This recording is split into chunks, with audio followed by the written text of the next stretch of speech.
아마 목들이 조금씩 처지죠, 그렇죠? 지금 밖에 가을비가 촉촉하게 그렇게 내리고요. 점심 먹고 나면 이 시간이 몸이 좀 노곤한. 근데 여러분, 하나님의 은혜는 비몽사몽간에 받는 것입니다.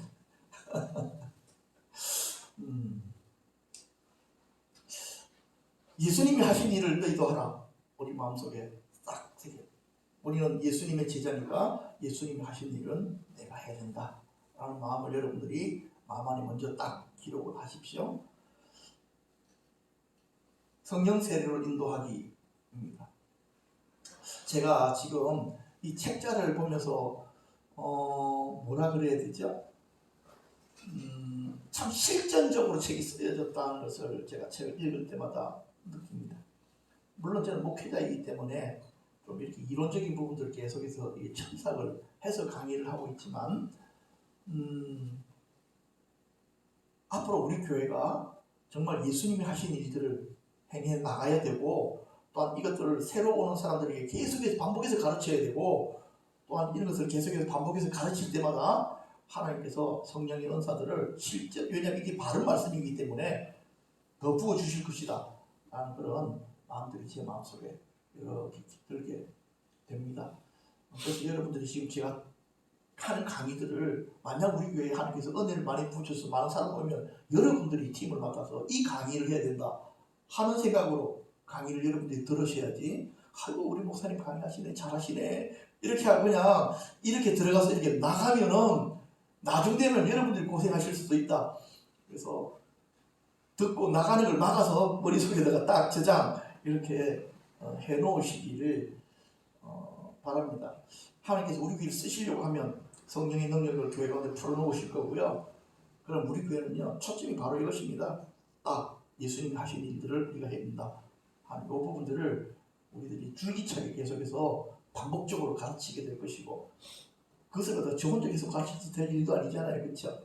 여러분들이 이런 강의들을 직접 해야 될 때가 올 것이다, 저는 마음속으로 생각을 하고 있습니다. 지난 시간에 사람들을 예수님께 인도하기라는 주제로 두 번 다뤘죠. 전도라는 말보다 이게 더 정확한 것 같아요. 왜냐하면 전도라는 개념은 교회로 데리고 온다는 생각이 은연중에 좀 이렇게 깔려져 있기 때문에 그렇습니다. 예수님께 인도하기, 이것이 더 복음적인 말씀으로 이렇게 느껴지고요. 그런데 문제는요, 예수님께 인도하려고 하면요, 예수님을 만나게 해야지만이 예수님께 인도하기가 열매를 맺게 되는 것입니다. 그러니까 예수님께 인도한다고 데리고 왔는데 예수님 어디 계셔? 그러면 우리가 막 당황 타는 것입니다. 목사님 설교 잘 들어봐. 그럼 목사님 설교 듣고 예수님 어떻게 만나? 그러면요, 기도해야지 이런 식으로밖에는 안 되는 건데, 그렇게 해가지고는 그게 순서가 아니더라고요. 그러니까 예수님께 인도하기 위해서 지금 예수님 인도하잖아요. 그러면요, 어디로 인도하기가 되어야 되냐면 성령 세례 가운데 인도하기. 성령 세례로 인도하기가 되어져야지만이 그가 성령님을 통해서 누굴 만난다고요? 예수님 만나게 되어 있는 것입니다. 제가 사도행전을 보다가 깜짝 놀란 게 뭐냐니까요, 바울이 어떤 지역에서는요, 보름도 잊지 않고 움직이는 경우들이 있어요. 그런데 그 지역에 교회들이 살아나더라고요. 바울이 가르쳐서 얼마나 많이 가르쳤겠어요, 보름 동안. 그죠? 근데 바울이 무엇만 하고 지나간 거예요? 우리말로, 우리끼리 이야기하는 말로 하면 부흥회하고 지나간 거예요. 그런데 교회가 살아나 버렸어요. 근데 부흥회하고 그냥 지나간 것이 아니고요, 거기다가 뭘 풀어놓고 갔습니까? 성령 세례를 풀어놓고 간 거예요. 그러니까 남아있는 사람들이 자기들끼리 모여서 교회를 했다고요. 그러니까 그들이 신앙생활 하다가 뭔가 궁금한 게 있으면 계속 바울한테 편지를 물었을 거 아니에요. 그래서 바울이 교회들에게 써준 편지가 얼마나 조금씩 남아가지고 그것이 성경이 된 거예요.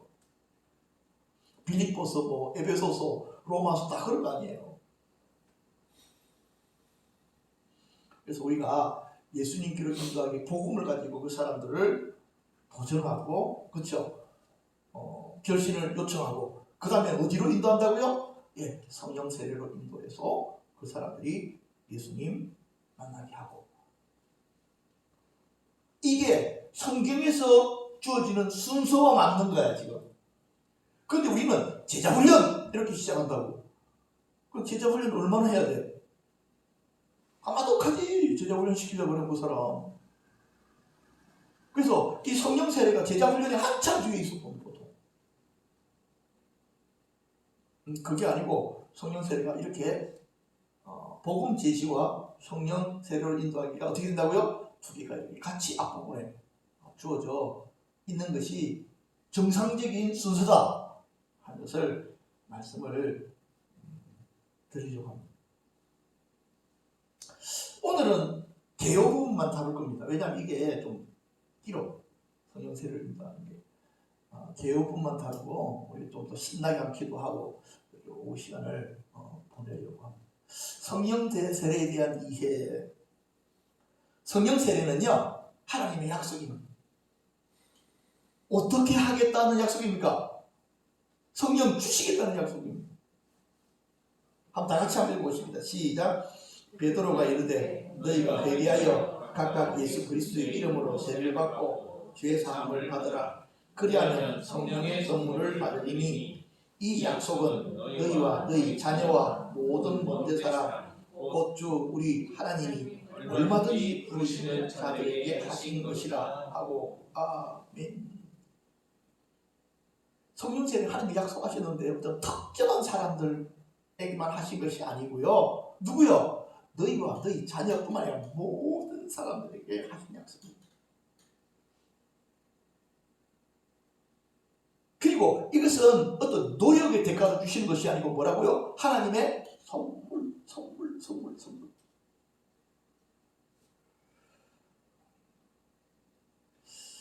사단은 이 부분에서 우리 마음을 혼란케 하며 속입니다. 나는 성령 받기엔 좀 뭔가 부족한 것 같아.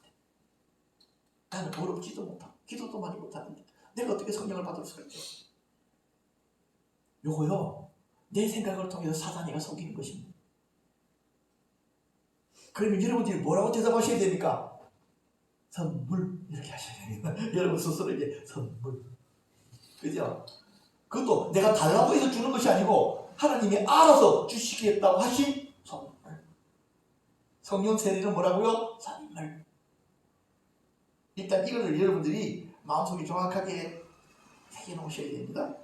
성령 세례는 선물. 하나님께서 우리들에게 주시는 선물.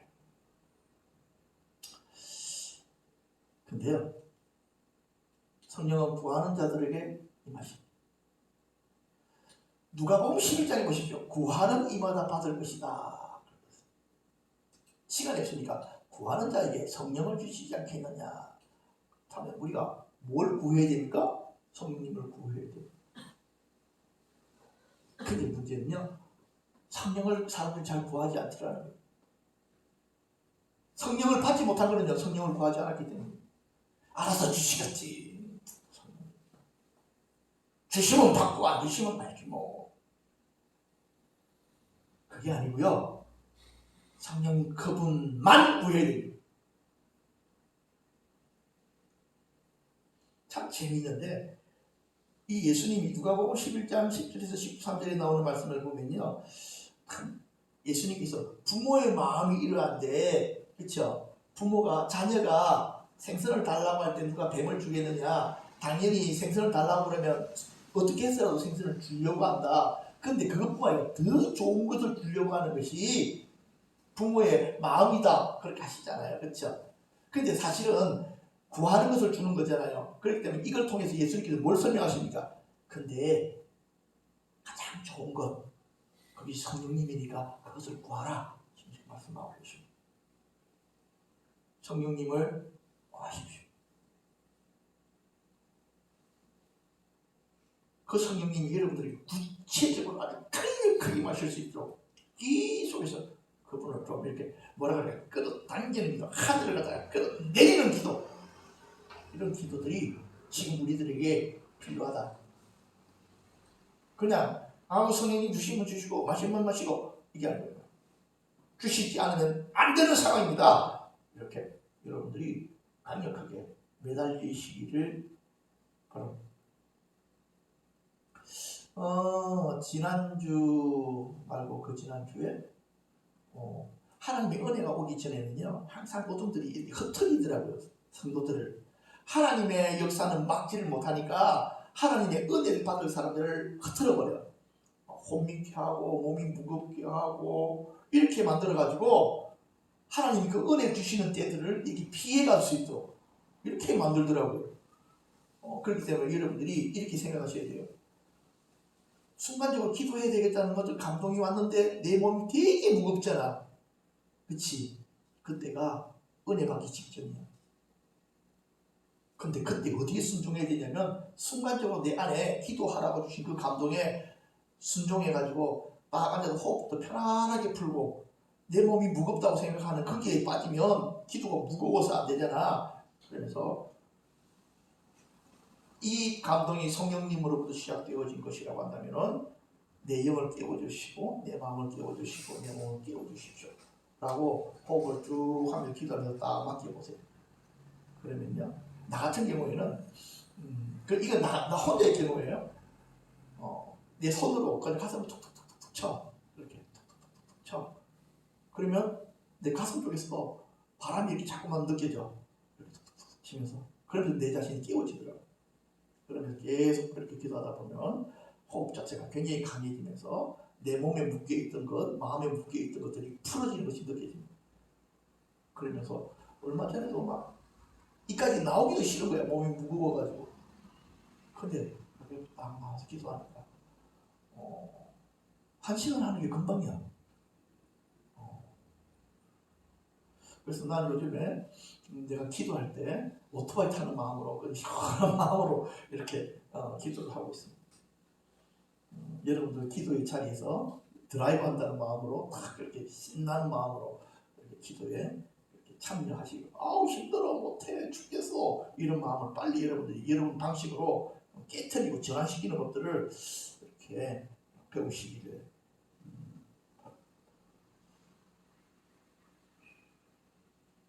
세 번째는요, 성령은 믿음으로 받습니다.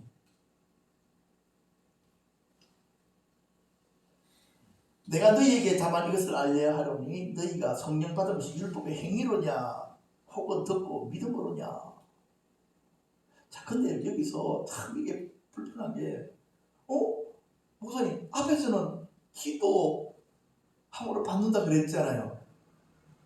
그치? 근데 여기는 왜 믿음으로 받는다고 그러지요?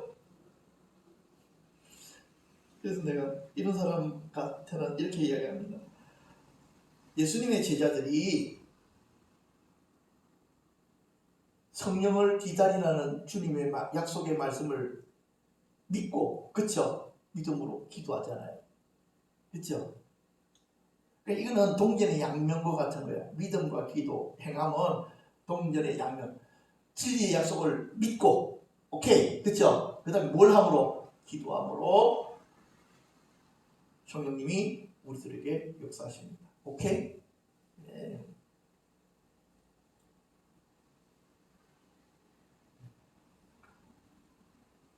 네 번째는요, 예수님이 주십니다. 제가 지금 여기서 성령은 예수님이 주신다는 아주 당연한 이야기를 하는 이유는요, 물세례와 구분하기 위해서 그런 것입니다. 이해되시죠? 그렇죠? 물세례는 누가 주는 것입니까? 교회가 주는 것입니다. 아침에도 제가 그 이야기 했잖아요. 내가 세례를 때 내가 성부와 성자와 성령의 이름으로 공공공에게 세례를 주노라. 이렇게 하는 건 교회가 주는 것입니다. 근데 성령 세례는 교회가 줄 수가 없습니다. 누가 주시는 것입니까? 예수님께서 주시는 것입니다.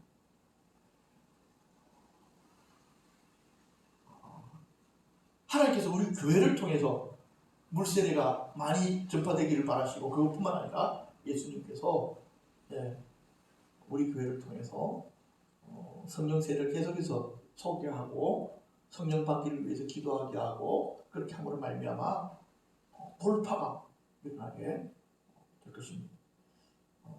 저는 기대가 많습니다. 우리 교회 어디서부터 성령님이 강하게 돌파돼서 나타나실 것입니다.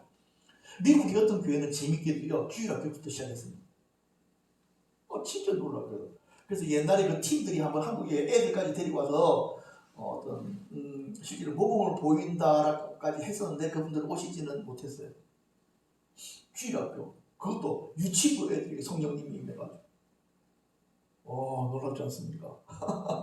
어디에서 뚫어져서 하나님의 역사들이 나타나지 아무도 모르는 여러분들이 가장 선호하는 건 그거겠죠. 하나님 우리 목사님 위해서 하나님의 성령이 강력하게 부어져서 우리는 가만히 앉았어도 날름날름 우리 목사님을 통해서 부어주는 성령 세례를 받으려고 합니다. 예, 나쁘지 않습니다. 그런데 여러분, 누구라도 그 통로가 될 수 있습니다. 통로가 되는 사람들 엄청난 축복을 받습니다.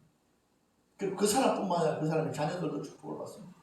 그래서 하나님께서 우리 위해 어떤 영역을 통해서도 놀라운 하나님의 마치 폭포수와 같은 성령의 폭포수와 같은 은혜들이 풀어지기를 우리들이 기대하고 내 자신이 통로로서 열려져야 된다, 이렇게 말씀을 드리고요.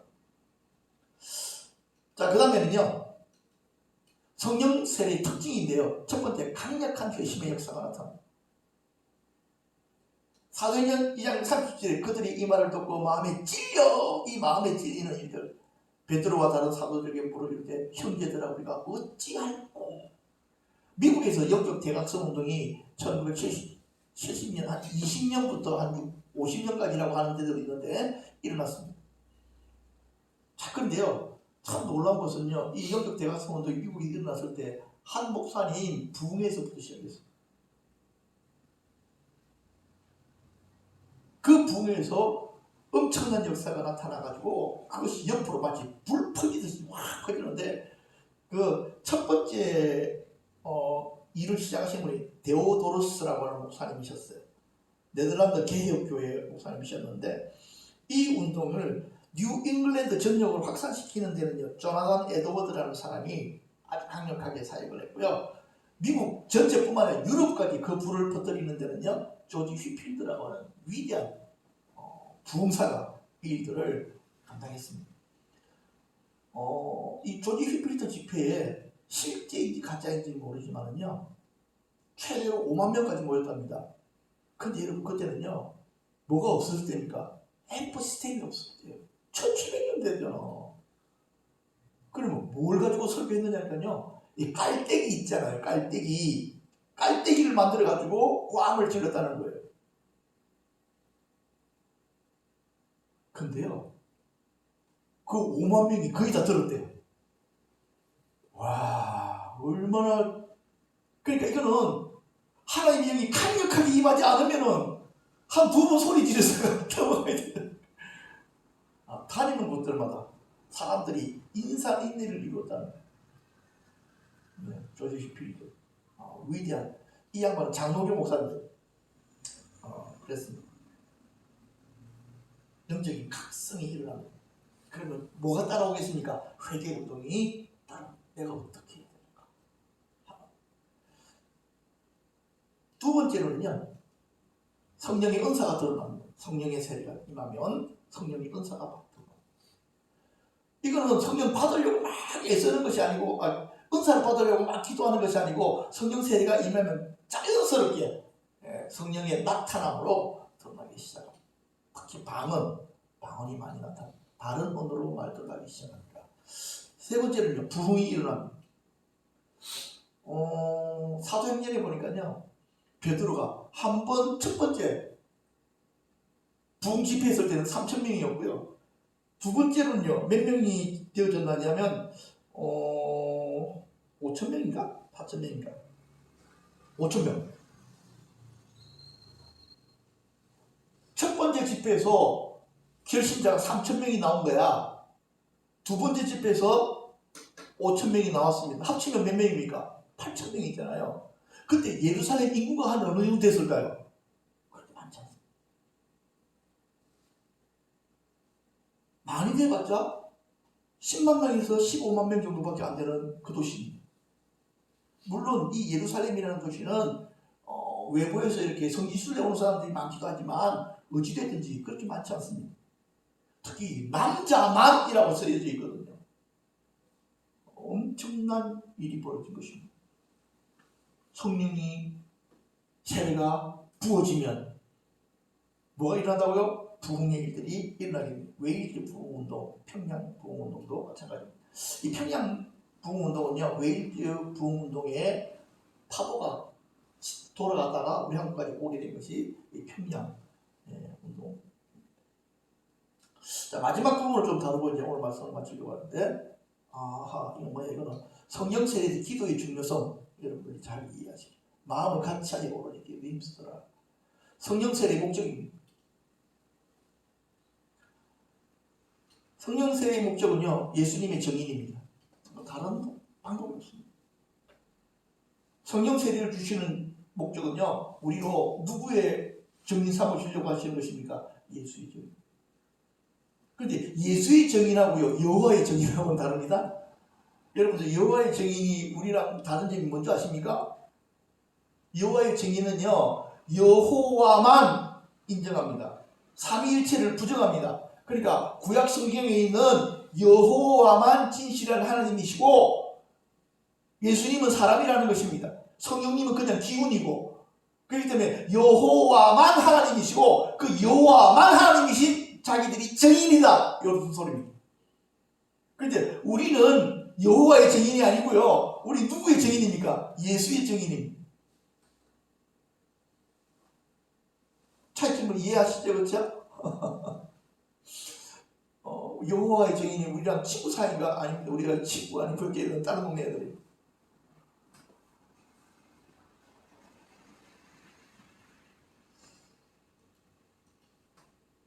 성령을 구하는 잘못된 목적, 성령을 잘못된 정욕으로 쓰려고 잘못 구하는 것입니다. 많은 사람들이 참 이 부분에 마귀들이 많이 역사하는 것 같은데요. 이 부분은요, 내가 하나님의 영광을 위해서 나에게 성령의 세례를 부어주십시오라고 이야기하는데요. 그 숨겨진 이면에는요, 뭐가 있느냐니까 자기가 성령 세례를 통해서 뭔가 높아지기를 원하는 것입니다. 그래서 안 옵니다. 그래서 안 온다 그러잖아요. 정욕으로 쓰려고 잘못 구해요. 구하여도 받지 못하면 정욕으로 쓰려고 잘못 구하기 때문에 이거 정리해야 됩니다. 그래서 우리 안에 있는 육체와 함께 그 정과 탐심을 십자가에 못 박는 내 자신을 갖다 철두철미하게 부인하는, 나는 죽고 내 안에 그리스도만 사시는 바로 이것이 나의 참된 삶이다. 자꾸만 내가 그런 식으로 내 안에 욕심들을 정리해 나갈 필요들이 있습니다. 회개 작업을 계속 하다가 보면요, 이거 자연스럽게 정리가 됩니다. 그렇기 때문에 우리가 주님 안에서 계속해서 성령님께서 나를 통해서 이 시대를 회복시켜 주시기를 위해서 간구하고, 성령의 거룩한 불들이 우리를 성결하게 해주시기 위해서 간구하고, 그렇게 우리들이 계속해서 나가다가 우리 영이 활성화되기 시작하고, 우리 영이 활성화되어야 된다는 말은요, 성령님 받기에 적합한 상황을 만들어 나가는 것입니다. 그러니까 제가 뭘 깨닫으니까, 사막에 비가 안 오는 이유들 중에 하나가, 사막에는 강이 없기 때문에 비가 잘 안 온다는 것입니다. 그러니까 물이 물을 당긴다는 말입니다. 그러니까 아마존에는요, 비가 많이 오는 이유는요, 어떻습니까? 우리 자체가 많은 강을 끼고 있고, 그렇죠? 땅에 습기가 많다는 것입니다. 그렇기 때문에 구름들이 집중적으로 모이게 되어 있다는 거예요. 이걸 다 선선함이라고 이야기하는 것입니다. 왜 우리가 하나님의 은혜를 받지 못하느냐니까요, 우리가 영적인 이 부분이 활성화 안 돼 있어서 그래요. 그러니까 우리 자신을 영적으로 깨워놔야 그분이 우리를 터치해 주시기가 좋으신 거야. 이해되시죠? 그렇죠? 네, 그렇습니다. 그렇기 때문에 우리가 늘 기도를 통해서 우리 영혼을 이렇게 활성화시켜 놓는 것이 필요합니다. 그래서 옆에 교회 은혜 주시러 가시다가도 갑자기 발을 돌이켜서 우리 교회 들어오시는 거예요. 예수님이 야이로 집에 딸을 갖다 치료하러 가시다가 누굴 만나게 됩니까? 혈병만 병 걸린 여자에게 은혜 다 풀어주잖아요. 그쵸? 네, 믿음으로 다 붙들어 버리니까 누가 내 몸에 있는 능력을 뺏어가느냐 막 그러시잖아요. 그러니까 우리한테 그런 게 있어야 되는 거야. 우리 교회가 지금 은혜 때가 아니야. 근데 우리는 기다리고서 될 일이 아니야. 그냥 지나가시는 예수님 옷자락에 붙들어야 되는 거야. 은혜가 훅 우리들에게 임할 수 있는 그런 시절이다. 이렇게 말씀을 드리려고 합니다. 이 시간 우리들이 오늘 주신 말씀을 따라서 간구하십시다. 하나님 생명의 샘이 지금 성령의 세례가 필요합니다. 조금 이게 그냥 입만 축이는 그런 조그마한 감동이 아니라 정말 하늘 문이 열려지고 하늘에서부터 위에서부터 정말 은혜의 폭포수가 풀어지는, 그리고 또한 정말 제단의 숯불이 확 부어져서 각 사람 머리 위에 하나씩 불들이 임할 수 있는 바로 그런 시즌으로 지금 우리 교회가 젖어 들어가야 되겠다 생각을 합니다. 우리가 다 같이 통성으로 소리를 내면서 그렇게 기도할 수 있도록 하겠습니다. 다 같이 기도하십니다. 주여!